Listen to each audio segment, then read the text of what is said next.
up close and personal, although like I'm pretty far from the camera from how I usually am. Anyway, just wanted to hop on here and tell you guys that I have an update. I'm going to be taking you guys more on solo dates I have with myself and like different parts and avenues of my life. Solely because I love how, like, I say solely because a lot. I am aware. I'm aware of how I say solely because and how I say things like too many times in a sentence sometimes, or there's a couple of more for sure. Like, I know when I'm like recording and when I'm editing videos, I'm like, oh my god, you said that word too many times. I'm going to up my vocabulary for you guys, okay? I promise I'm gonna like keep evolving the vocabulary. But I just wanted to say that this journey has been so surreal and great for me, solely because girl yeah, because um primarily because I have like led a very interesting, intricate life. Who hasn't, right? But like um I've been uncovering a lot of things, especially in my 20s, of like much significance, much depth significance. And yeah, like it's surreal. And I have so much that I've learned that I want to share. And this platform really gave me an opportunity to like come on here and express myself and share with whoever's watching, whoever comes across this content, what I have to say, what I've learned, and the lessons that life has taught me. And I'm able to impart that, and I'm able to like make a difference because of that, or at least feel like I'm making a difference, which is a huge deal for me because like I'm big on sharing life lessons and sharing things that you've been through. Like, if you've been down, rock bottom down, everyone has been. If you've been down, if life is beating you down and you've been on rock bottom, next time when you witness someone else hitting a rock bottom in their lives, you have all this intel from your rock bottoms to impart and give those people, so that so like your pain and your suffering, which everyone goes through, has purpose rooted in contribution to the world. And I'm big on believing that we're all here for one another. We're all here to, depend on ourselves and each other and be more interdependent. As much as I believe in interdependence being the essence of humanity, I also believe that it is important to be someone other people can depend on. And that is where I'm about to share something really up close and personal. I feel like I've uncovered how as human beings, we're always at the core of everything we do, we're looking to get our needs met. And these needs could be emotional connection, they could be the need for adventure. We have 45 different personality needs. And different people have different 5 to 6 core needs that make them who they are and make them interested in the things that they're interested in and make them seek out the things they seek out. One of my core needs, for example, is personal development, spirituality, emotional connection. So growing up, I feel like I always got these needs met by the people in my life, external circumstances, and I was always in a mindset where I had to depend on other people in the world around me in order for my basic needs to get met. So I feel like I'm on this beautiful journey where I'm recognizing how I can meet various needs that I have myself, and I'm rebuilding a connection to myself and becoming more self-sufficient, not in a hyper independent, I don't need anybody kind of way, but more in a kind of way where it's like, okay, I recognize the need for me to trust myself more, bank on myself more, feel safer with myself, feel more in tune, connected to myself, feel more rooted in the human being that I am and my story, my experiences. Um, and actually, come to terms with the fact that life comes with a lot of like impressions and baggage, and we're always, struggling or like, riding the highs and lows. But I'm trying to achieve a sense of balance, and I'm trying to achieve a sense of stability within myself, whether I'm riding a high or whether I'm riding a low, so that I'm more in a place of whatever's happening, I can bank on me to be solid and stable. And I do not need to be a victim of the highs and lows of the circumstances. So yeah, I mean, I'm trying to put everything that's in my head into a nutshell, but yeah, I'm in a place where I really, really feel like I'm for the first time building a very solid relationship with myself.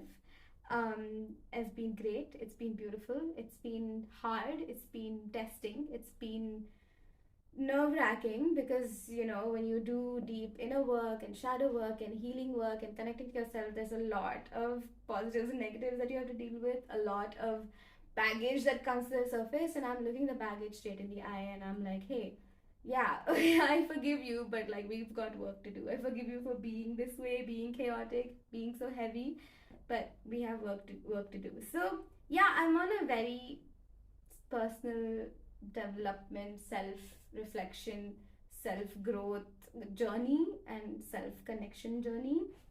Essentially, also, I want to get to a place where I can approach close connections, friendships, relationships, family relationships from a place of what can I contribute and how can I love better, give better, show up better for other people and their needs, because my needs are sorted. Like, I am taking care of them. Yeah, definitely things like emotional connection. Yeah, you need that bucket filled, you need that part of you to be there. But like, I'm working on developing healthier strategies and ways by which I can feel like my needs are met and do that from a more like empowered, independent place, knowing that okay, if I need something, it will be met and I can meet it myself. And then approach like all connections with people from a place of hey, what can I contribute, instead of approaching them from a okay, this person's connected to this need being fulfilled for me, like this person is my go-to for this need being fulfilled or this need being fulfilled, which subconsciously happens. And then when someone really close to us becomes a source of a need being met for us, we miss out on the experience of that person and their needs and their the beauty in them, and being able to contribute to them, because we're hyper focused subconsciously on whether they are meeting our needs or not. And that's a very human thing to be in, especially relationships. It's a very human thing to sort of get attached to someone and then they're the source of love and connection for you. But I think I'm in a place where, listen, like, all of your needs, for whether it's emotional connection, whether it is novelty, freedom, um, like intimacy or spirituality, personal growth, knowledge, all of that needs to come from a fairly independent space. Like, I should be able to meet those needs so that I can show up and contribute, and whatever is added on to that is a bonus. And then interdependence becomes more wholesome, fruitful, and it's not like codependence. There's a difference between codependency and interdependency, and I'm recognizing patterns of what's causing codependency for me, maybe, which is a very I feel like it's a very bold thing for me to come out and say like, hey, yeah, I have a tendency to be codependent with people that I love or people that I really care about. So I'm on a journey where I want to be more independent so that I can be more effectively interdependent and allow interdependence to flourish, instead of having that turn into enmeshment or codependence. So yeah, I'm going to be taking you on a journey of my self-discovery. So expect a lot of solo dates, a lot of things that I do in the week, and what I'm reading, what I'm listening to, what's the thought for the day, what's the thought process for the week, and things like that. So I'm going to let you in on my personal development journey and me building a connection to myself. It's like I'm documenting this, and it's not from a place of like, oh, I'm an influencer, follow me, to see what I do, see what I eat, see what I no. It's more from a place of hey, this is a really transformative personal journey, and I'm letting you guys in human to human, so that if it resonates with someone out there, or someone needs to feel connected to such a journey or is also going through such a journey, it's like, hey, like, vibe. Basically, I feel like documenting this journey will be very enriching and very milestoney for me. I can look back on it also and be like, whoa, yeah, that was a significant week, that was a good day, that was something that added to who I am today. So yeah, I want to take you guys along. Like, I really want to take you guys along, because I feel like, yeah, this is a journey that's deeply personal to me, but also I want to share it, and share what I find and share what I feel and what I'm doing with somebody. And I thought, why not the camera? Like, why not you guys? So you can expect, obviously, I'm gonna yap away in front of the camera about different topics for sure. That's not something that I want to let down, let go. But you can expect more solo dates, more a week in my life with like more context as to what kind of week it is, or like what kind of day it is. In today's video, I'm just gonna take you out on a solo date with me, and I'm going to show you the beautiful little cafe that I went to that I've been meaning to go to for a while.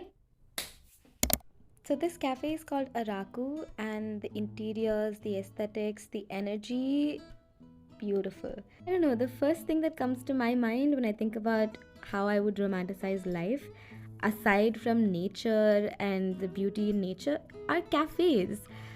I think it's something to do with coffee, because coffee is deeply linked to comfort for me, because my grandparents used to prioritize morning coffee, and so do my parents. So my family always bonds over drinking coffee first thing in the morning. So I think the concept of comfort is deeply linked to coffee for me, and I love coffee. I grew up drinking coffee. I will consume coffee in whatever form it is given to me. So yeah, I think anything linked to coffee, which includes cafes, feels very comforting. The coolest thing about this day was every table that was occupied by only one person. So I was out solo dating with a bunch of other humans who were also solo dating, which was awesome.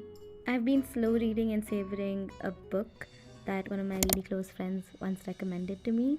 It's a book about Ahalya, one of the Panchamahakanyas. 2023 really had me delving into a lot of these stories about incredible examples of divine feminine energy woven into ancient Indian stories. And the friend who recommended this book to me is to credit for that, so thank you. I had a morning hip hop class, so I came here right after that, so I was starving. So, this was my first meal of the day. I had this potato roasty on sourdough thing. It was nice, it was tasty, but anything with sourdough is always such a task to eat, but it was fun regardless. It was an experience. I'm all about the experience when it comes to food. This was really, really interesting. It was a licorice cruffin, which is a mixture of a croissant and muffin. It was really nice, like, it was not too sweet. The filling was light and airy, and honestly, it was perfect. It was kind of like those melt in your mouth kind of desserts, and went really, really, really well with the coffee I ordered there. It was their Grand Reserve coffee, which had notes of olive and tropical fruits, and a couple of other things I forgot, but ooh, too good. Like, quality coffee. Not kidding. If you live in Bangalore, India, and you are a coffee person, this place is definitely worth it. There was a top floor too, so I just wandered upstairs to check it out after I was done eating. And it was so pretty. There were so many plants and the view, and someone was also grounding coffee beans, which you'll see in the video. Oh, beautiful. During this, I was thinking about the concept of metamorphosis in general. I was thinking back on the year 2023, which was a really difficult year for me, solely because I embodied energies and frequencies that I was not proud of embodying, and I was not reacting well to adversity, and I did not have the grit or the grace while facing adversity. I really let it get me down. I let it shake me and take me away from my center and balance. And that is something I'm determined to change this year. I want to connect to myself more with kindness and love, and connect to time with more reverence and courage, and connect to the people I love more with respect and intention and genuine love and care, more than from a place of projecting my insecurities or fears. This is a very important realization, and I really want to become the woman I hope to be. So, yeah. Thank you so much for watching this vlog. I don't know what that was. Please do subscribe, hit the like button, comment down below, and turn on the post notifications so that you and I can stay connected. And I will see you guys in the next one. Bye!